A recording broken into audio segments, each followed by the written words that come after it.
Bom dia a todos, graça e paz da parte do Senhor. Estamos iniciando mais uma semana e com ela o estudo da nossa lição da Escola Sabatina. Você já fez a sua oração? Eu já fiz a minha e por isso podemos dar continuidade à nossa reflexão de hoje. Estudaremos a lição de número 8, que tem como título Pregada na Cruz de Cristo.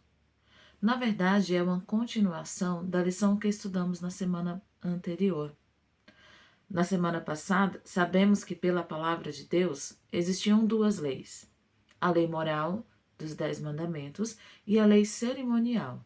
Na semana passada, nós estudamos sobre a lei, ou melhor, na semana passada, nós estudamos sobre a lei moral, a lei dos 10 mandamentos, a sua importância, a sua vigência, enfim. E essa semana nós estaremos estudando sobre a segunda lei, conhecida como a lei cerimonial. Na verdade, a lei cerimonial era uma forma didática de Deus ensinar para o homem sobre o sacrifício de Jesus. Ela apontava para o sacrifício de Jesus. Nos serviços do templo, na disposição da mobília, nas ofertas que eram trazidas, nos sacrifícios, tudo tinha uma mensagem a passar para o ser humano. Então vamos ao estudo da nossa lição. O verso áureo diz assim: havendo riscado a cédula que era contra nós nas suas ordenanças, a qual de nenhuma maneira nos era contrária, e atirou do meio de nós, cravando-a na cruz. Esse texto está escrito na carta de Paulo aos Colossenses, no capítulo 2 e no verso 14. O pensamento central nos diz assim: a lei dos 10 mandamentos vive e viverá pelas eras eternas. A necessidade do serviço de sacrifícios e ofertas cessou quando o símbolo encontrou o original na morte de Cristo. Nele, a sombra encontrou o corpo. O Cordeiro de Deus foi a oferta completa e perfeita. Começou a perceber a diferença básica entre a lei moral e a lei cerimonial? A lei moral, ela existia mesmo antes do pecado. A lei cerimonial, ela começou, a lei, digamos, os sacrifícios, as ofertas, elas foram instituídas depois do pecado. E quando Cristo veio, apontava para Cristo. E quando Cristo veio e foi sacrificado, foi morto na cruz, o símbolo encontrou o original. Um exemplo prático que nós podemos utilizar é o que foi dado aqui no pensamento central, é o da sombra. Quando que a sombra desaparece? Justamente quando encontra o original. Aquele objeto, aquele ser que ela está reproduzindo, quando eles se encontram, deixou de aparecer a sombra, deixou de existir a sombra. E foi assim que aconteceu quando Cristo morreu na cruz. Vamos estudar com mais detalhes no decorrer da semana.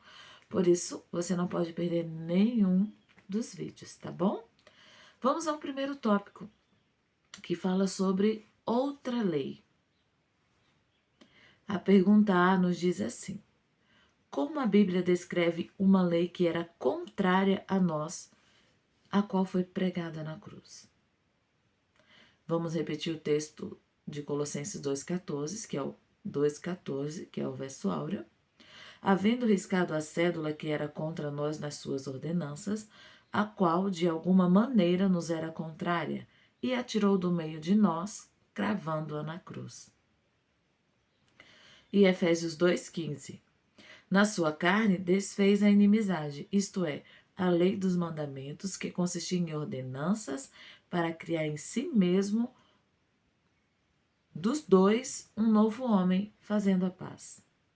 Então, É assim que a Bíblia descreve essa lei que era contrária a nós. Era uma lei de ordenanças e que foi tirada do meio de nós quando Cristo morreu na cruz. Por isso que é usado o termo cravando-a na cruz.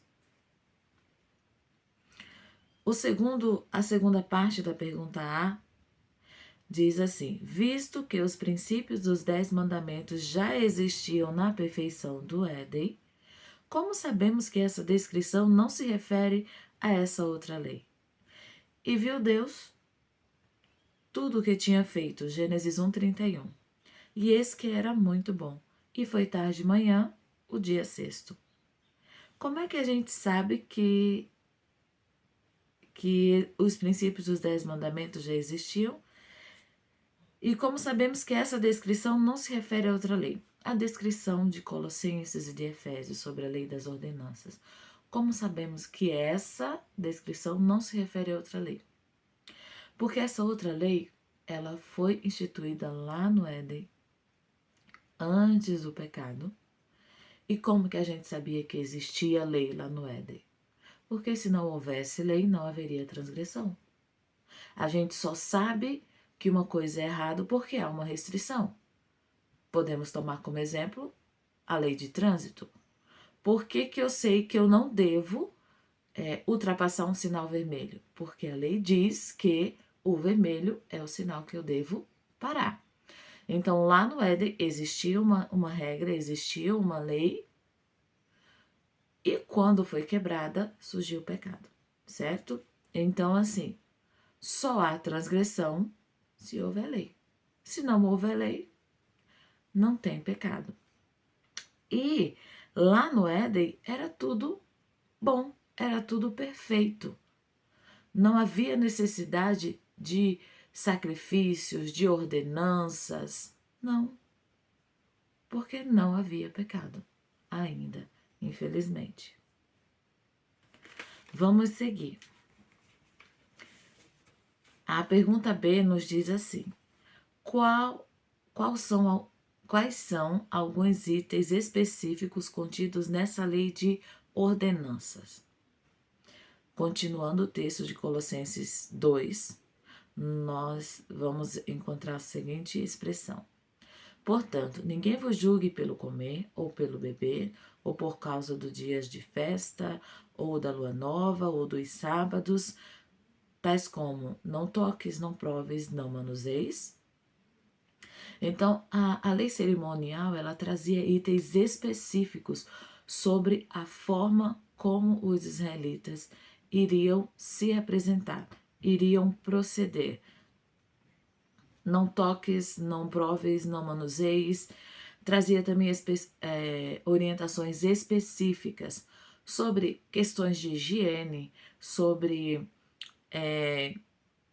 as festas, que era a festa da lua nova, as festas das primícias, Pentecostes, os sábados, que haviam os sábados cerimoniais. Sabemos que o sábado é símbolo de descanso e os israelitas também tinham esses sábados, além do sábado que está descrito na lei de Deus, eles também tinham outras comemorações que também eram chamadas de sábados.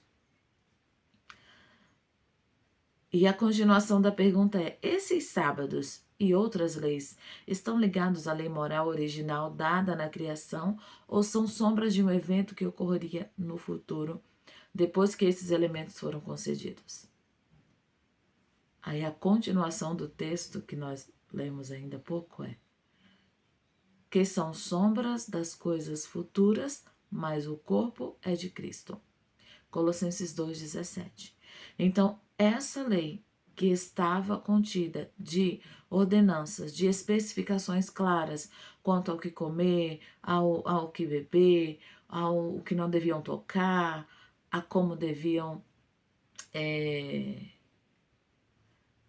proceder diariamente, as questões das festas, todas essas apontavam para um momento futuro, por isso eram chamadas de sombras. A observância uma parte da nota diz assim: a observância desse preceito, ou seja, do sábado, deveria ser um ato de grato reconhecimento da parte de todos os que habitassem sobre a terra de que Deus era o Criador e legítimo soberano. Então, quando a lei moral fala sobre o sábado, ela está falando justamente isso, que era uma forma do ser humano reconhecer a Deus como o Criador. É tanto que, se você ler o quarto mandamento, você vai encontrar ali Deus como o Criador de todas as coisas, certo? E na lei cerimonial não traz essa insígnia divina, traz orientações de conduta, certo? Assim, a instituição era totalmente comemorativa, concedida a toda a humanidade. Não havia nela nada sombrio ou de aplicação restrita a qualquer povo. Era a lei moral, a lei geral, né? Que não havia algo específico a um povo. Era a descrição do Deus Criador. E isso não está restrito a um povo, e sim aberto a toda a humanidade. Terminamos por hoje o nosso estudo e amanhã nós vamos continuar. Por isso eu te convido a estar conosco amanhã e esperamos te encontrar novamente. Fiquem com Deus.